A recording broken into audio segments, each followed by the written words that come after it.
ஒரு சிறிய வீட்டில் கண்மணி மற்றும் மின்மினி என்ற 2 சகோதரிகள் வாழ்ந்து கொண்டிருந்தார்கள். அக்கா, நான் ஒரு நாள் பெரிய சிங்கர் ஆகணும். நிச்சயம் நீ பெரிய சிங்கர் ஆகுவ மின்மினி. நீ ரொம்ப நல்லா பாடுற.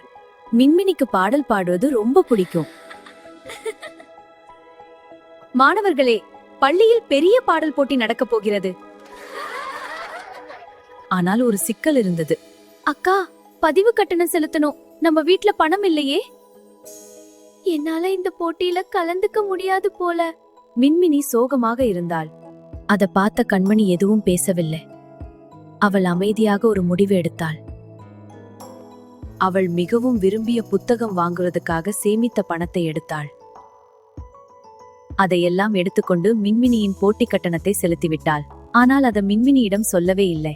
யாரோ நல்ல மனசுக்காரர் உனக்காக ஃபீஸ் கட்டியிருக்காங்க. உண்மையாவா மிஸ்? அவள் உற்சாகமாக போட்டியில் கலந்து கொண்டாள். அவள் அழகாக பாடினாள். மின்மினி முதல் பரிசை வென்றாள். போட்டிக்கு பிறகு அவள் அக்காவின் பையில் ஒரு ரசீதை பார்த்தாள். அக்கா, அது நீதானா? நீ சிரிச்சா போதும். அக்கா!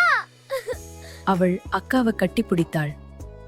சில அன்புகள் வெளியே சொல்ல முடியாது, ஆனால் வாழ்க்கையை மாற்றும்.